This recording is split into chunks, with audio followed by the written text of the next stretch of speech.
And I'll start and we'll just welcome latecomers when they get here. So here we are tonight to talk about the teaching career of the Buddha.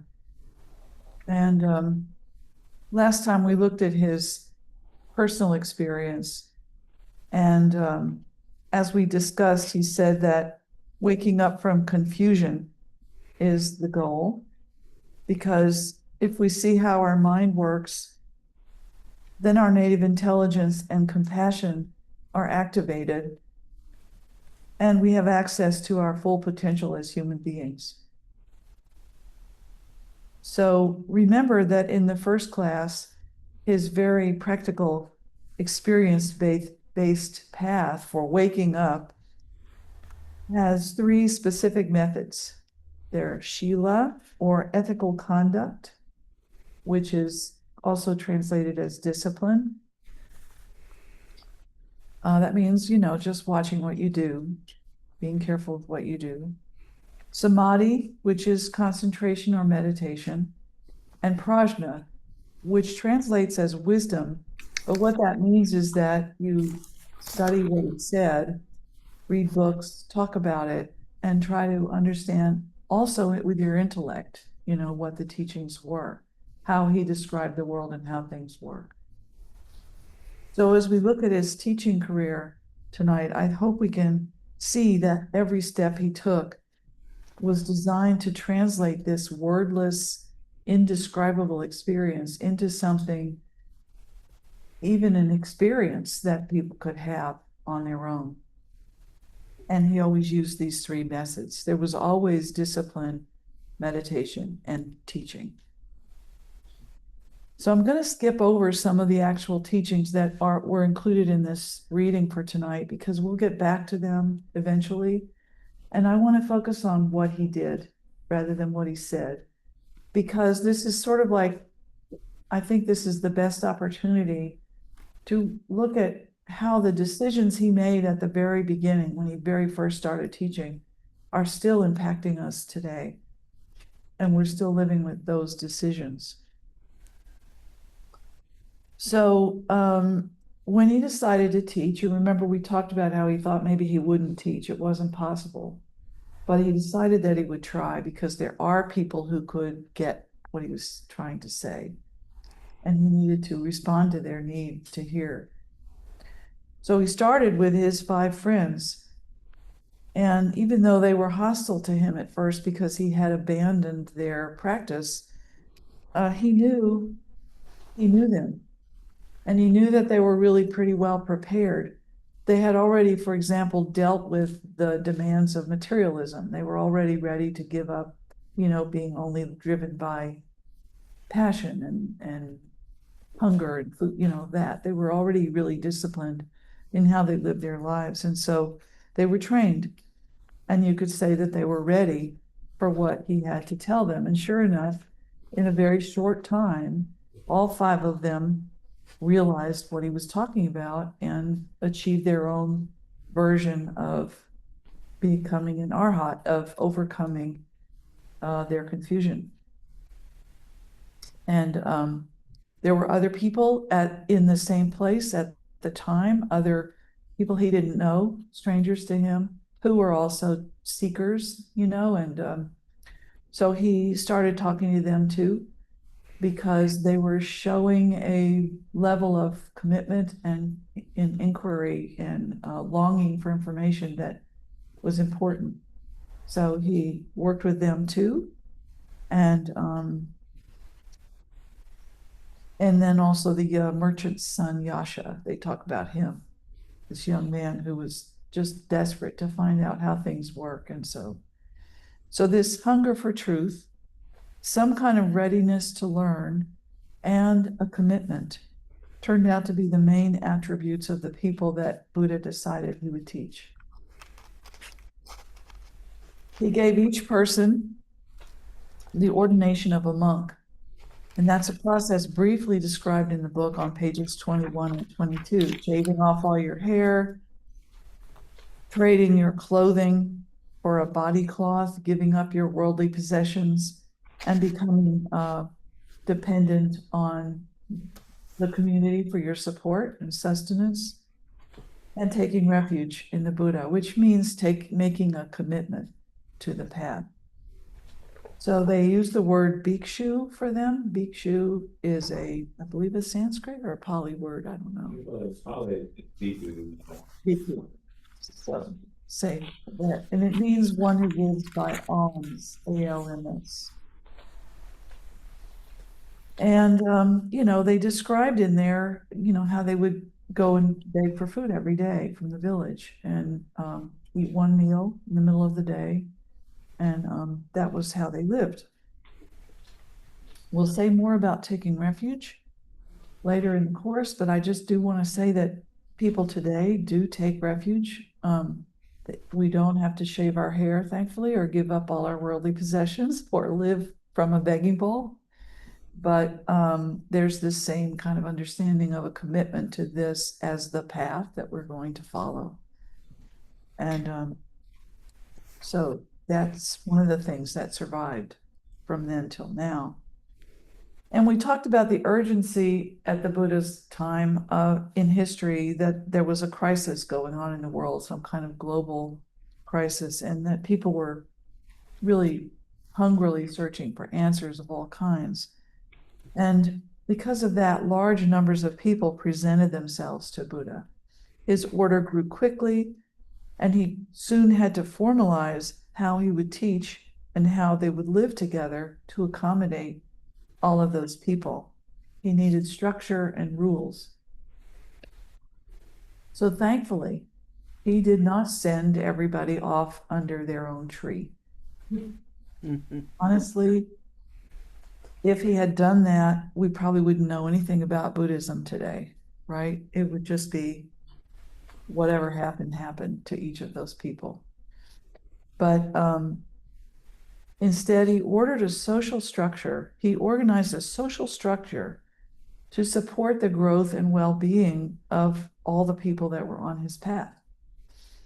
And a structure that has endured through the ages, actually. No matter who applies it, it's modified a little. Like I said, we're not all wearing robes now. But it is a structure based on personal responsibility, community service, and compassion. This is still the way we do Buddhism today.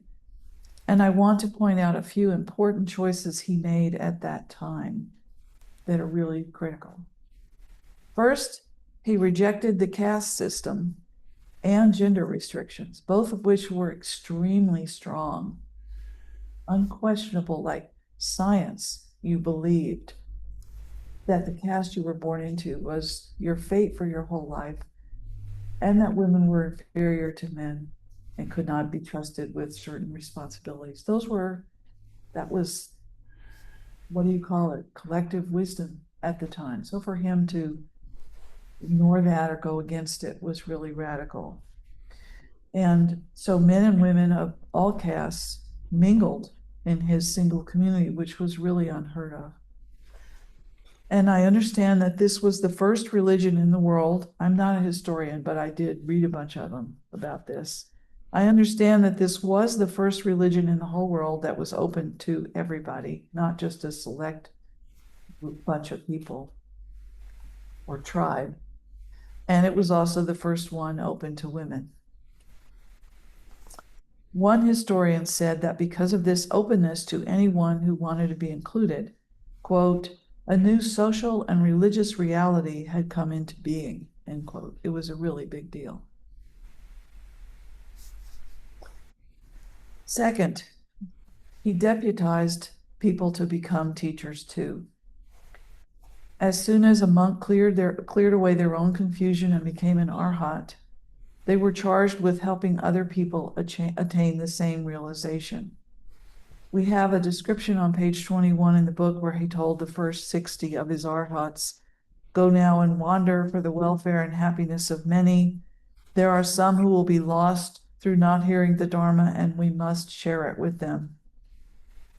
So the entire enterprise was devoted to saving everyone, not just yourself, and it was a system that would endure beyond his own death because he had successors, so to speak. Third, he rejected the structures of religious authority. So people did not get leadership positions because they were chosen by God or appointed by somebody, um, or just by fiat. Instead, people earned positions of authority by their natural leadership skills and their progress on the path. Everybody could see, and I think this is still true, you can see when a person is well trained and tamed. It shows, it's obvious. So people became elders in the order and a council of elders because of that, because of their demonstrated accomplishment and talent. And the council of elders made decisions by majority rule. Buddha only rarely intervened during his life in these decisions. And at his death, he told them they must always rely on themselves and on this structure. Finally, he organized the community to emphasize selflessness and compassion, to teach his monks to live for others. Above all, the monks had to learn to live together amicably. And, that is not an easy thing. There's always messiness among people living in close quarters, especially people that are strangers to each other when they get there and from all these different backgrounds. So instead of a police force or a court system or something like that to deal with problems, Buddha created a detailed code of conduct, and each person was expected to abide by it. It was kind of an honor system, really. Except they monitored themselves. And we have a description in the book of the pratimoksha system where they read the list together, the rules together, and they took pauses for people to say, oh, I have messed up on that one, and to forgive themselves, to let go, but basically to acknowledge, and accept. And I don't know where else that exists in the world except for that. I don't know, maybe it does. But one historian, writing about this, said that the way he structured his followers, the Buddha was forging a new way of being human. And it evidently worked because people at the time noticed and remarked on the peacefulness of his community. This writer that I'm quoting, she said, the monks had not been infused with a supernatural grace or reformed at the behest of a god, but rather following a purely human initiative. They were learning to work on their natural powers as skillfully as a goldsmith might fashion a piece of dull metal, helping it to become more fully itself and achieve its potential. So the monks were living a life organized around Shila, Samadhi, and Prajna. The Shila discipline part is embodied in these rules, the pratimoksha. The Samadhi part is the meditation practice each monk did on their own. And the Prajna or wisdom part were the teachings given to them every day and the discussions they had among themselves. They would chew over these teachings together, argue, debate, work them out together, talk them over. These days we do the same thing. We use books because we don't have Buddhas sitting around talking to us, although we do have visits from teachers. But our modern path still employs these three methods. So I want to pause for discussion now. What do you think?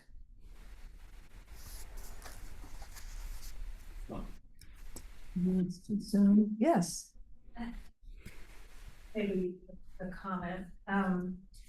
I don't think I have a fair understanding of what it is to be enlightened. And I say that because I'm having a hard time reconciling with the Buddha, who is enlightened. But initially, before somebody advocated on her behalf, rejected the might become more. That's right. So if that was the behavior, is that enlightened behavior? Good question. I think the argument is made that he was worried for their safety because it was a time when women were treated like, pets or property and subject, they were out in the world. They were totally without protection except for but that was the idea that that wasn't a safe, that's one argument I've heard. But I mean, thank goodness he did eventually. I can only say that I don't know a better answer. Yeah. Yes, and on what level of enlightenment or. Well, they're not Buddhists. They're on the way to being Buddhists. They have achieved a level of taming their own horse, so to speak. They are not entirely liberated from samsara.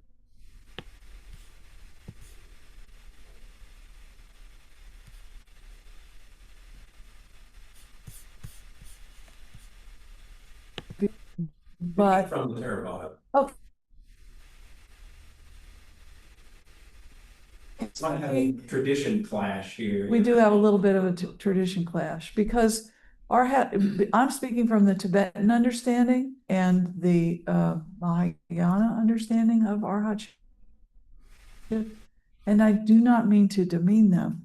I'm just saying that, for example, their focus is on liberating themselves. They do want to help other people and take care of people and serve other people, but they're not. Well, all right. I'm sorry. I'll just bow to Doug. They're Buddhist. This may be why I'm confused. Yes. Because sometimes I get the impression of one and then the other. So you're both answering my question. Yeah. So since I'm opinionated.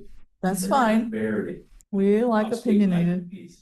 Sort this out. So yeah, from the Theravada point of view, there's like stream entry where you first sort of have this vision of the unconditioned of Nirvana, and then you sort of know where you're going. You're on the path. So stream entry is a very big deal. Like this Stream entry. stream entry, yeah. So stream entry. So you've entered the stream. You sort of have this vision, and now you're not just dependent on people telling you what Buddhism is. You have your own internal understanding of Buddhism. So you're not enlightened yet. But you will definitely get there because you sort of have this internal compass now. So you know what direction to go. So stream entry. And then after that, there's when you sort of have purified or tamed yourself to the point where you're only gonna have to live one more life.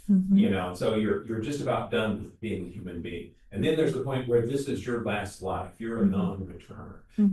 You might have other existences in other places, but you won't be a human again. Yeah. And then there's arhat, which means you are not going to have another life anywhere in any system. This Right. is it. Right. Just like the Buddha, when you're gone, no one can say what happened to you. Right. You're done with this. And then from the Theravada point of view, a bodhisattva is also fully enlightened, Right. arhat, but they also have the spiritual ability to teach others and to teach the world. They didn't see an arahant has to be taught Buddhism.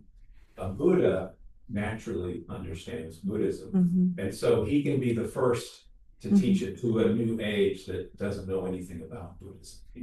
From the Theravada point of view, that was the great thing about the Buddha.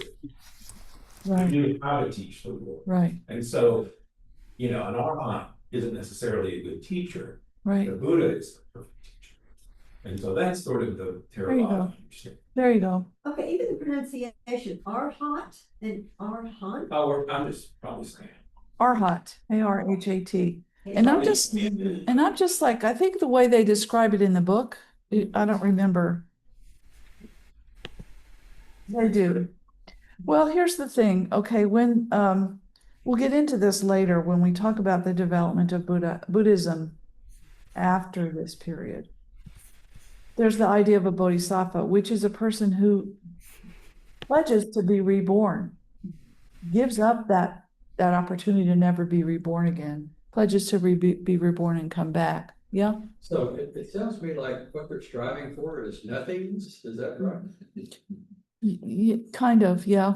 That's a, why would you strive for nothingness? Well, see, this is kind of the debate where the line we're sitting on right now is that like you can liberate yourself from ever being reborn again. Because, and we haven't talked about this, we haven't talked about karma, we haven't talked about the Four Noble Truths, we haven't talked about why would you not want to be reborn, or why are you reborn? None of that, okay? So we'll get there.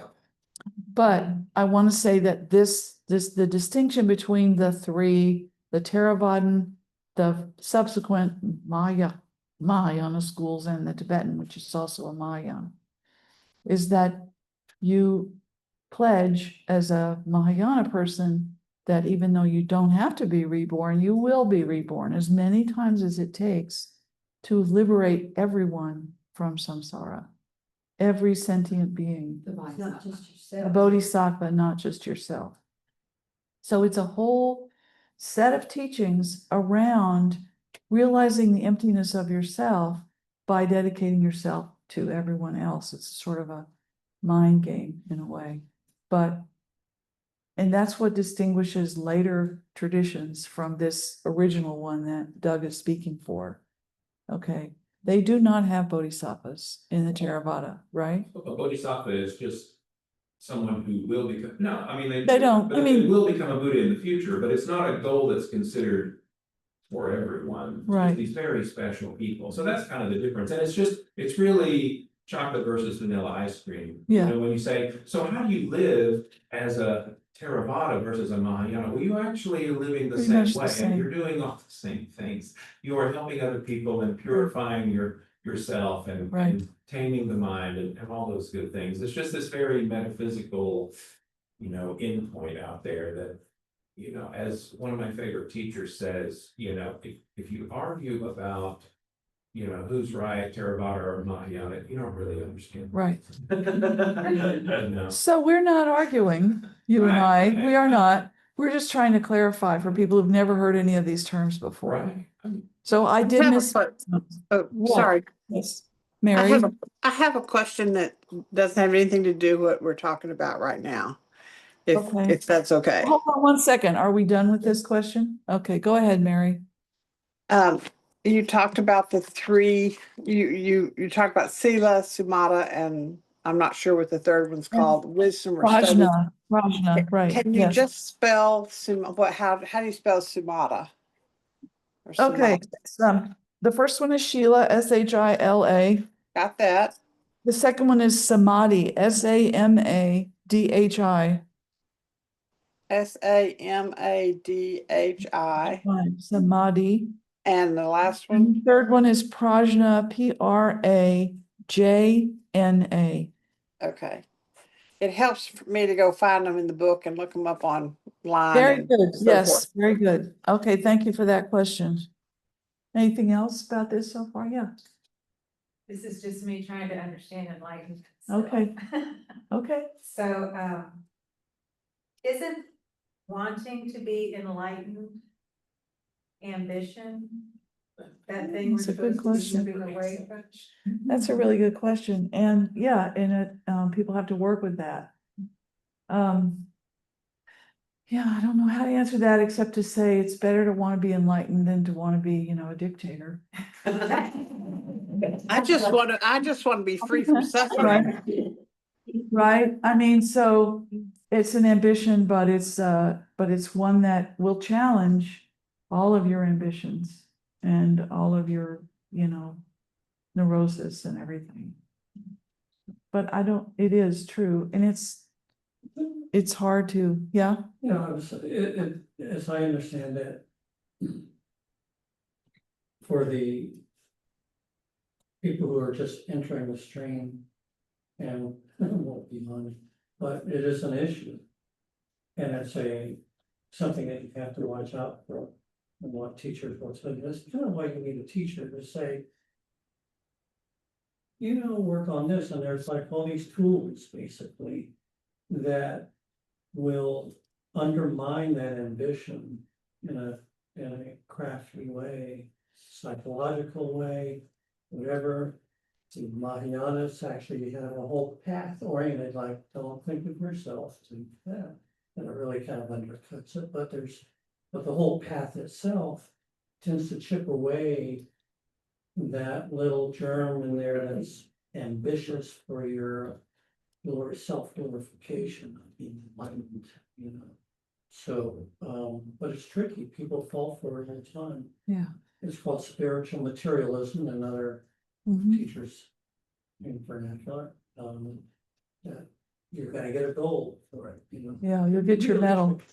And I have to apologize because we are skipping over all the teachings. I am. Right, straight to the line. Right, I'm going straight to, I mean, I am like, there's all this stuff that we haven't talked about yet. About what he saw when he was enlightened, and like emptiness, and lack of a self and a solid self and stuff like that. Which, because those things are true, you can have all the ambition you want, but it won't work because there's nobody actually there. You know what I mean?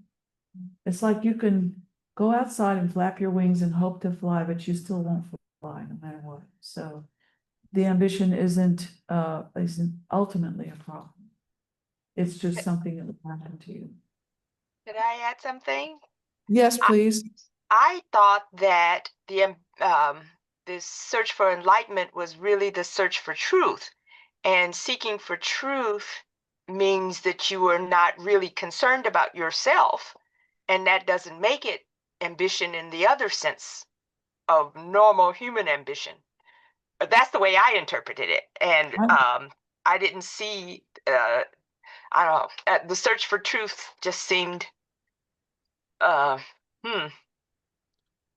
bigger than ambition. I don't know how to describe it, but yes, that's the That's way a I very read fair it. point.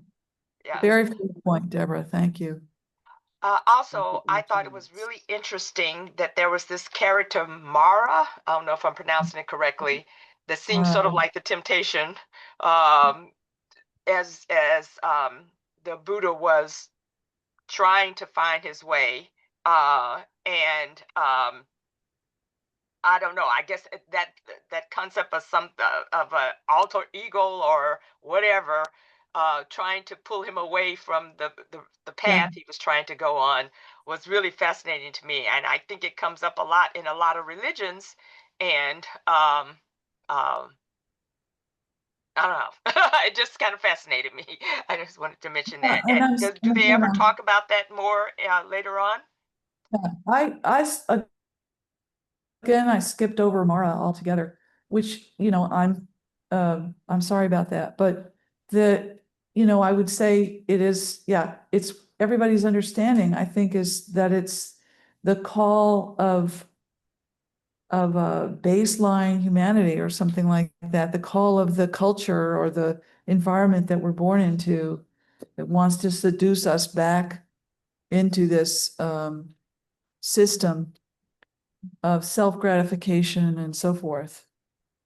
And I don't really want to say a whole lot about Mora right now. I think Okay. maybe it's okay for people to think about it, poke around and read about it. Okay.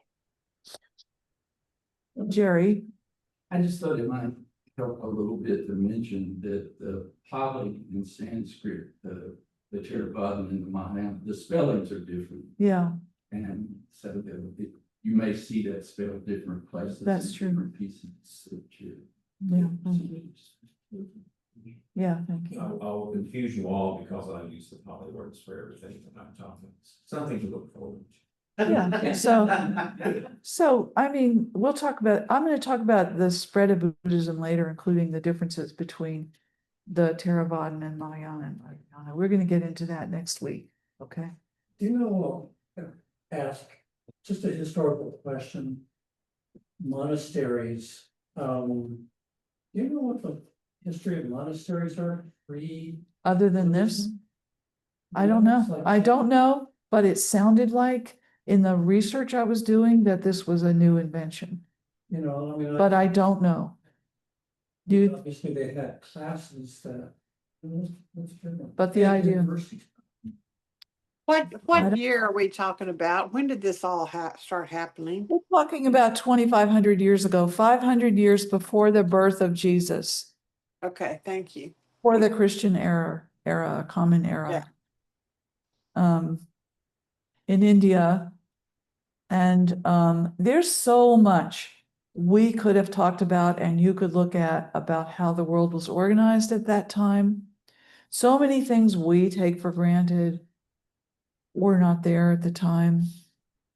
And it's hard to put our minds back into that system. Like I want to say, you know, we have this, well, reincarnation is one idea, which again was completely and absolutely accepted by everybody as the truth.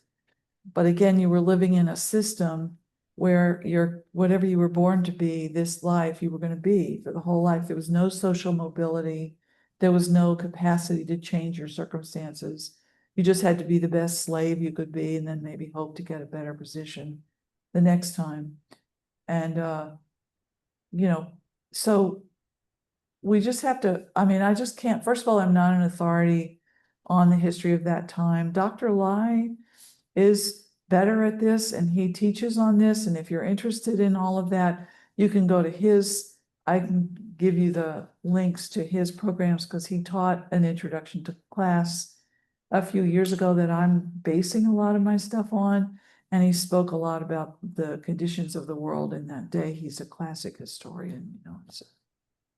But I didn't want to go there too much, except to say it's not what we think. So I have more to say. Can I go ahead? Yeah. I'd like to take a little more a closer look at the life of the monastics. And although we don't have many Buddhist monasteries here in the West, and none of us are living in one right now, we can find traces of their practices in what we're doing ourselves, okay, if we know about it. So, for example, in here at EBS, we don't have a leader to make decisions for us. There is no pope in the Buddhist world who decrees, you know, this will be the thing, and cardinals who carry out those decrees. There's nothing like that in today's Buddhist world, and there wasn't even then. Nobody says how to do everything. Instead, we have to figure it out, how to resolve issues among ourselves.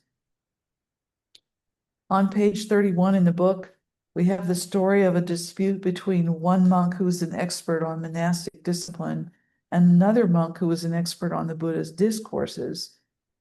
And the disciplined monk said the discourses monk did something wrong, broke the rules, wanted him banished or whatever, and they had to go to the Buddha, and the Buddha didn't do anything. He did not intervene. He told them to work it out themselves, and when they didn't, and they kept arguing in front of him, he basically disappeared on them until they really got it, that they had to do it themselves, and they did. And so as this story suggests, it's just a different kind of being organized as a community. And I think harder, I think that if you put somebody in charge, then you have somebody you can fight against or disagree with or suck up to or, you know, whatever. But if you leave it open like this, it's like, whoa, what do we do? It's challenging. And anyway, the story reveals that monks had special jobs. They had, based on their skills and interests, they chose to become teachers or administrators or cooks or medics. Some of them acted kind of like social workers. They went and helped people with their practical problems. The monks came from the villages, you know, they would go through a village and some of the people from the village would join the monastic order, but they were still tied to the public. So there was this intimate relationship actually between the monasteries, monastics, and the public. And I think we think of monks, maybe because of our Western version of monasticism, that it's retreating from the world. It's secluding yourself and focusing on your own prayer or something like that. But these folks they did that part of the year, they did that part of every day, but they were also very, very much engaged with the people around them. And, his daily routine is described pretty well in the book, so I'm not gonna review it, but, I know many people who have lived in Buddhist monasteries, and, it's very challenging for them, for everybody, but at the same time, it's also very rewarding because people learn to work together really, really well and overcome their differences and collectively devote themselves to service. In Nepal, which is where the monks live that I know about, the monks teach reading and writing. They offer medical care. They rebuild villages after the earthquakes and stuff like that, or natural disasters. And they sometimes mediate disputes between people. They're just they're a whole population of deeply engaged with people and helping people. And community service is also central among most Buddhist communities today, even though we don't have monasteries. Individuals are given opportunities to help out, to support their team, so to speak. And this giving back is a meaningful part of our practice. And EBS is a good example because a thriving organization that relies entirely on volunteers and donors. We have no paid staff here. So, and no professionals, so to speak, no boss person. In the Buddhist time and in modern Buddhist countries, the lay people happily supported monastic communities. Sources tell us that even though there were crowds of people going door to door for food with the Buddha, the villagers were eager to feed them.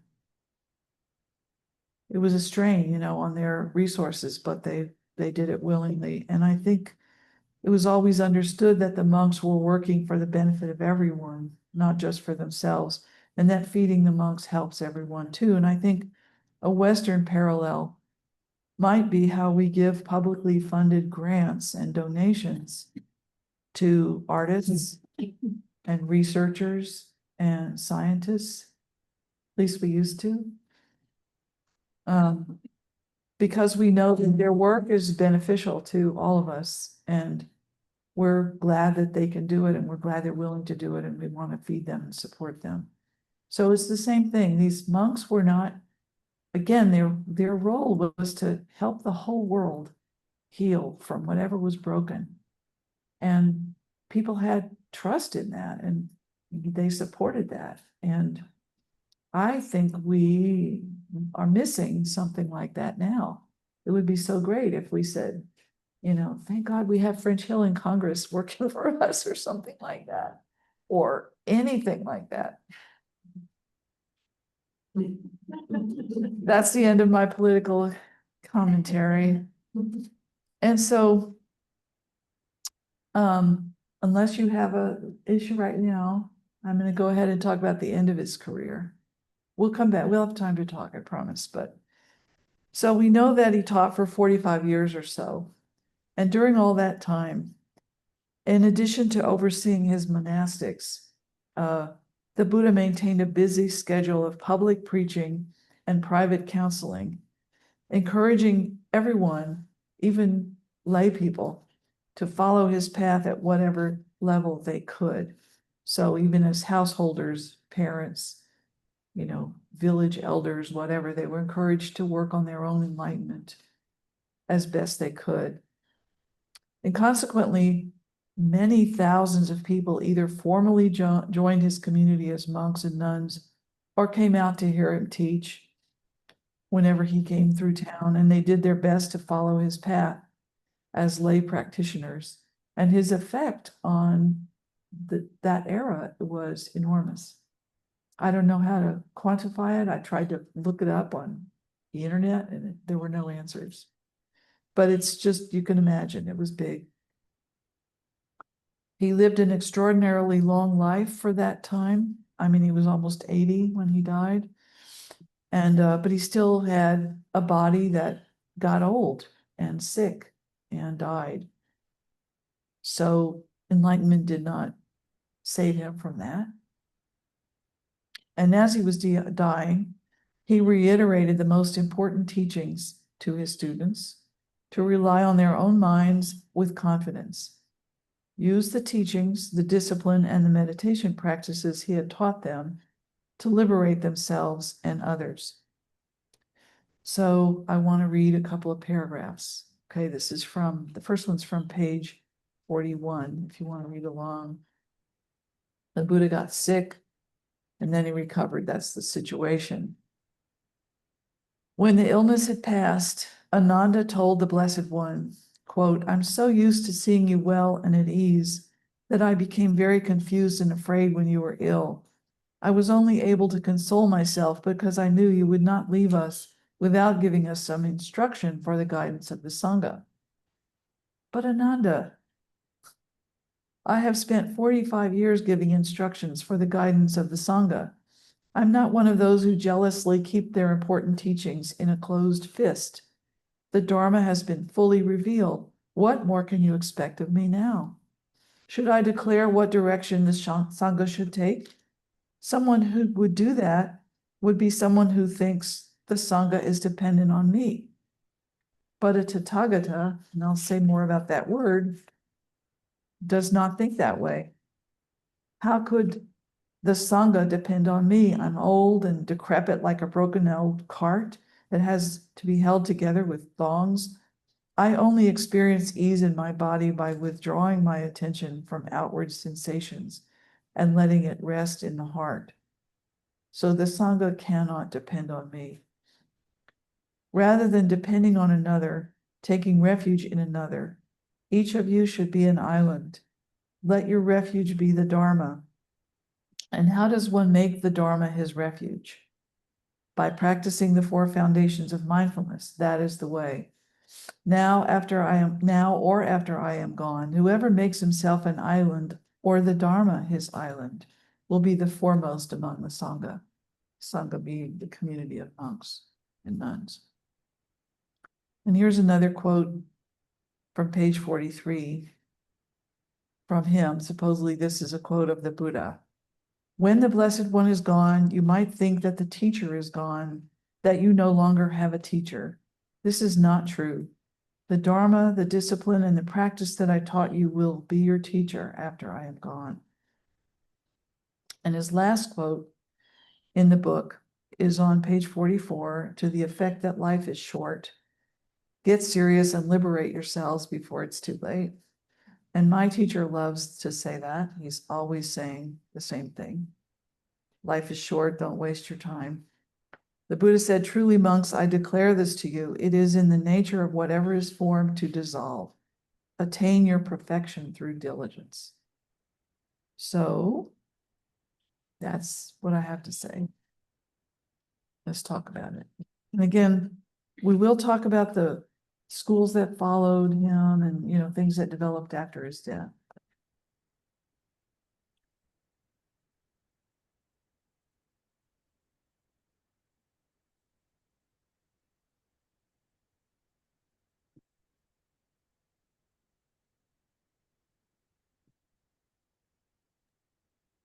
I really thought enjoyed it was looking. interesting that when he went back and saw his family when his father was ill, and Mhm. that he had 2 sons, that his relationship with his son was he treated them just like any other person. And I don't know why, but that struck with me too.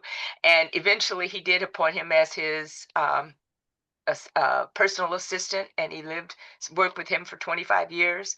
And that I thought was his way of acknowledging him somehow. I don't know, but that's just my impression. I was just wondering what other And people thought.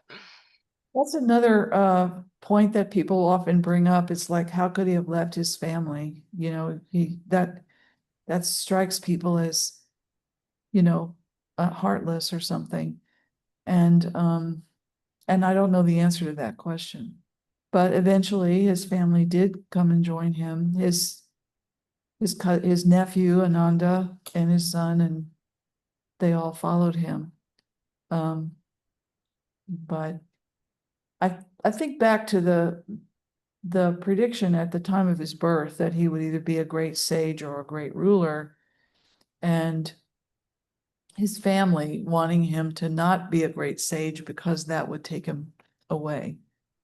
And they wanted him to stay and be a ruler and follow their way.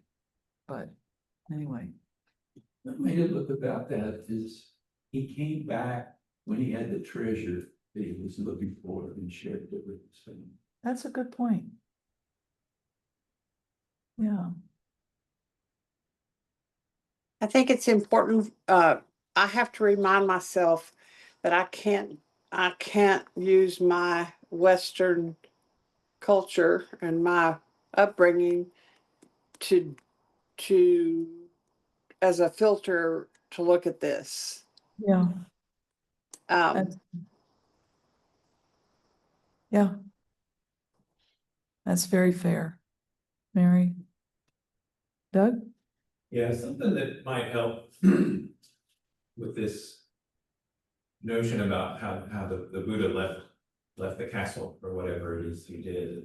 And that is that this wasn't something unheard of in the time. People left to take up the spiritual life. They left their house because that was understood that if you're sort of enmeshed in home life, you can never really properly devote yourself to a spiritual path. And so people would leave. This was an understood thing that people would do often in the later stages of life, as like, hey, I gotta get my spiritual life together. And Yeah. so I'm gonna shut the door, family don't bother me for a while or whatever, Yeah. or I'm gonna go live in this community and try and purify myself. And so it was not a shock like it is to us, like you just left. Right. But the other thing is that as people left their homes to join the Buddha and be part of his community, this became a problem. And so there was actually a rule eventually, in order for the Buddha to accept you as a monk, you had to get permission from your parents to leave. Mm. And there's several stories about how this worked out in different families. And so he was also concerned about this same issue, Yeah. he didn't want to break families up, as his new way. Right. I'm sure he didn't think of it as a new religion, but his new way of living came into being. The Buddha, this is another thing that maybe this helps also, that you think of somebody like Jesus. Jesus preached to the masses and to the leaders of his society who changed their way of doing things. He preached a pretty dramatic social message. And the Buddha also had a dramatic message, but he was not as interested in changing how all of society functioned. In a way, this is how the monastic tradition in Buddhism worked out is like, life in the caste system and merchants and government officials and soldiers, they would keep doing what they're doing. And if you really wanted to commit yourself to this new way, you would come be a monastic and you would leave your old caste and your old profession and everything behind. And so, the monastery was sort of this walled garden where you could practice Buddhism in a very pure form, and so he didn't expect everything to turn upside down. He didn't want to break up families or cause royal society, which also speaks to the whole women being monastics, right? Because the question is, if allowing women to be part of these spiritual societies cause too much of a reaction in society, that might be the end of Buddhism. Yeah. And so he was always walking this line between what can I do, because he knew that women were just as capable of spiritual advancement as men, but what can I accomplish within the society I'm living in now, which was tremendously patriarchal and very stratified. Right. So, but yeah, he was also concerned about people just up and leaving their Yeah. spouses and families and causing a ruckus. Yeah, you could say, his family was not dependent on him. Anyway, they were pretty well cared for. But also, I think the thing that I learned only when I met the teacher I have now, who was head of a huge bunch of monasteries in Nepal, that what I said tonight, they're not isolated. They are intimately connected. And I've met people who, are Tibetans, now all of the ones I know are Tibetan, but that, a family would send, they would have their sons, and one son would stay to take care of the family and the family livelihood. But one son would be sent to the monasteries to learn how to read, to become educated, to become more worldly. And that son was understood would still be loyal to his village and his people and take care of everything. And so it isn't, they weren't like going off, like I know a family here in Arkansas that sent their daughter to a convent somewhere and they don't see her anymore. They're not allowed to talk to her anymore. And that, I mean, that is not what we're talking about. It was never that way. And, but it was understood, like we let scientists isolate themselves in the lab and collect their thoughts together and, collaborate with one another and work on it together. We have to look at it that way. I love the analogy of the goldsmiths, it's like they're not just navel gazing, they're actually really trying to work out how things work and what it means. So, And that was also part of the big schism with Devadatta, the villain of the story. yeah, the one who And- tried to and kill him. That Yeah. Devadatta, he was thinking that the Buddha was not nearly strict enough, and he Yeah. wanted the monks to all completely leave society, move Right. away from the village, out into the woods, not communicate with the outside world, be complete vegetarians and dedicate themselves solely to their spiritual practice. And the Buddha said, that is not No. how the monastery and Buddhism is going to work. The monks have to be with the people. Mhm. The monks are there to inspire and teach the people, and the people are there to support the monks, and they depend on them. Yeah. So- Are any of those rules that he set down, the 200 or so, are they still being used now or not?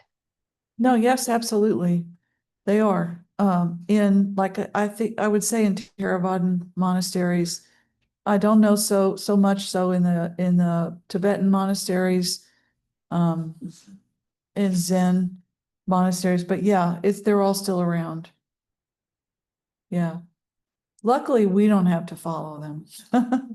Well, there's, the Sangha is fourfold, right? There's bhikkhus and bhikkhunis, the men and women monks, and then there's lay men and lay women. You have all four petals of the flower Mhm. are the Buddhist society, so we lay people are an official part of things. Yeah. But yeah, there are Theravada monasteries here in the United States. In fact, when I say, I'm always saying, oh, one of my favorite teachers, these are all monks. Yeah. Who own 3 robes and a bowl. Right. And well, they do buy them a tablet so they can look up things to teach, Yeah. They still live this Yeah. way, They don't have cell phones. Probably. right? Or their own possessions. Right. Yeah. But they get training, they get a profession sometimes. I mean, I don't know about in the Theravadan ones, but the Tibetan ones, end up learning how to, And the Chinese and Heal Japanese people. monks, it's all very different. yeah, yeah. How did you decide on your teacher? Did your teacher choose you? Or did Um, you choose? How was that? work? Okay, well, we were first exposed to a teacher back in the 80s, and he died in 1987. We were like, okay, we'll follow this guy, and then he died. And so we spent a lot of time studying all the material that man left behind, which is a lot of books, and he left a whole community. In fact, he basically left a monastic community, but they weren't in robes. People had been trained to teach and trained to administrate and all those things. They were just ordinary people. They had day jobs and stuff. So we benefited from that. And then I ran into the current teacher. Someone said, oh, you like Tara? There's a guy teaching about Tara. And I went to see him, and it was like love at first sight or whatever. Anyway, he's just, I don't mean to it's not that personal, but the thing is that he is a monastic. He has siblings, and he comes from a family where people got married and had children. One of his brothers married and had children, and the other two brothers are monks like him. But anyway, it's like, I've never found a single thing about him that I would question or doubt, I mean, he just, yeah, What he's does just it look like to impeccable. follow him? Well, in our case, he made it easy because he created this program called Torah's Triple Excellence, and it's an online study course. And I've been doing it for 11 years now. And you subscribe, and so every day there's a new thing. It's a progressive program of studying. We study the Theravada teachings, we study the Mahayana teachings, the Vajrayana teachings. There are practices associated with each that we do.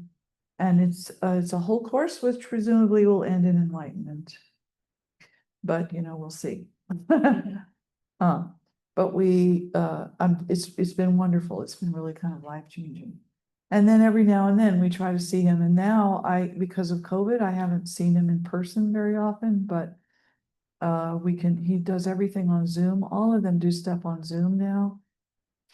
So you can have a teacher that's, far away and still be connected. So we're also in a book study group that are students of his, and we meet once a week and we're reading books together and talking about them. So. Do multiple people in here have the teacher and different teacher or the same? Different teachers, no. There's about 5 of us here that are for whom he is our teacher.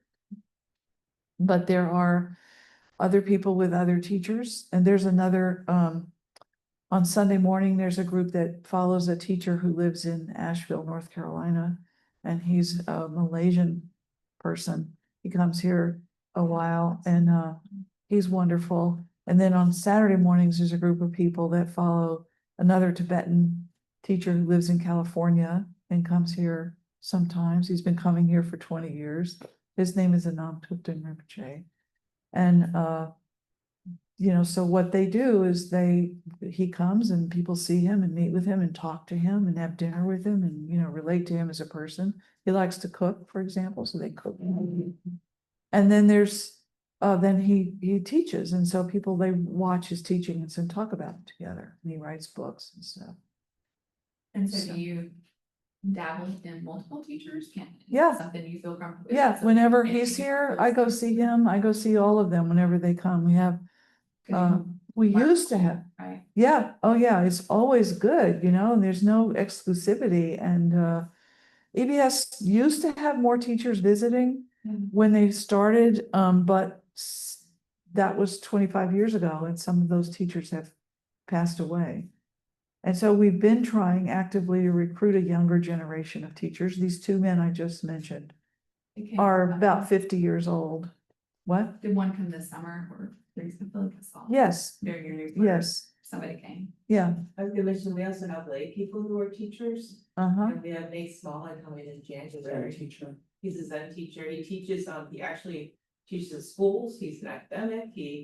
But he is very involved with the Austin, Zen Center down there, and he's coming. And he's very approachable as far as the teaching, so it's all in layman's terms. Right. Yes. Yeah, I should say the other person that influenced me was Pema Chodron. She's got 1 million books, and she used to come. We lived in California, and she had family near there where we lived, and so she would come every summer and teach programs there. And we got to be pretty close to her. Yes. I will say that there are different flavors to this in Buddhism. Like in Theravada Buddhism, there's not really necessarily this idea of following one particular teacher. Right. There's lots of teachers, and there's lots of good teachings and all of that. And so yeah, it's not like you have to pick. No. I will say, the first person you were talking about, I assume was Chogyam Trungpa. Yes. Right. And see, I've read his books all my life. Yeah. Way before I considered myself a Buddhist. Yeah. And I just thought he was brilliant. Yeah, And then after I got serious about Buddhism, and then I sort of fell into this Theravada scheme, but I would come to these realizations, and then I would think, it's just like Chogyam Trungpa said. Yeah, He described it exactly so much better than I could put it into words. This is what he was talking about, and so Yeah. then I understood what his books were really Yeah. saying. And this is a Mahayana teacher, and as you people will hear me, I'm just always from the Theravada point of view, blah, blah, blah, but it's like, there are so many great Mahayana teachers. They're obviously very spiritually advanced, and I have a tremendous respect for them. It's just, in these funny bits of metaphysics where you start saying, well, what does happen to an enlightened person after they die? To me, it just sort of becomes poetry, because the Mahayana has this whole scheme, and the Theravada Yeah. have this whole scheme that, once you are enlightened, you can decide. for you'll figure it out. what Yeah. you think is the way to talk. Yeah, so we can't, we actually are at the end of our time for tonight, and next week we'll talk about the schools and the traditions. But no, it's fine, Doug. It's very helpful to everyone, right? Isn't it Yes. what he says? Thank you, Doug. Yes, thank you. But the point I think that you should take from this conversation between me and Doug is that you get to find your own situation and choose, and nobody's wrong. Nobody, there's, You become your own teacher, yeah, right? he said, be your own island. That's right. And so you will draw from whatever, I mean, I have people that I consider teachers who aren't even Buddhists. Anyway. All right, so that's it for tonight. For next week, we will, Just making sure I didn't miss anybody on Zoom, anybody. okay, tomorrow night, next week, we will talk about chapter 2, the spread of Buddhism and what happened after he died. I think that'll be pretty interesting. And then Doug and I have figured out what we're gonna do in November. Yay. He's gonna start off the November, because he's traveling, he's gonna do first, on November 5th. He will, and he says, well, you can say what you want to about what it is. We'll tell you more, but So in my Theravada speak, it's Dana Sila Nikama, which is generosity, virtue, and renunciation. And we'll talk about, I'll send out an email. yes, and what you said to me, which I want to repeat to them, is you said this is you're gonna talk about a class about the path for householders like us.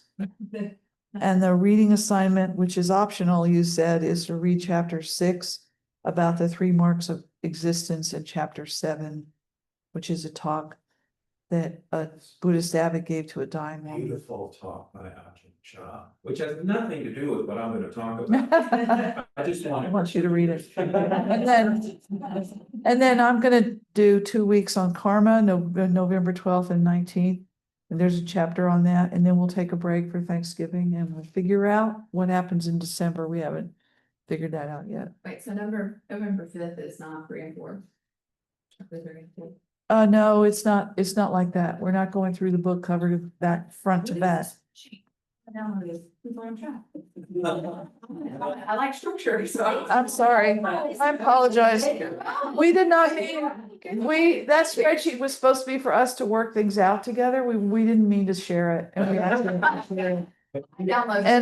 but we are gonna do chapter 2, and then, Say that again, so I've got. all right, well, we'll send an email. You're on the email list. that will be in the spreadsheet, which I will put back on the page, because I also like structure. And we'll put what we do know, which right now is just these next. But yeah, and There is. you know, There's a lot of flexibility. So- I like flexibility too. I'm a very great person. so I just can say that Doug is gonna teach you very differently than I do. And just prepare you for that. It's gonna be different. But, okay, But we got a couple more weeks. my last thing I want to say is feel free to donate if you like this class. We're not charging anything, but we do rely on donations. Okay, thank you. See you next time. You can help us put the chairs, just fold the folding ones up. Thank you. Go back here. Bye, guys. Over here. The baby chairs, metal baby chairs will go back in that middle room. Funky office chair, this. Folding chair. It's like a.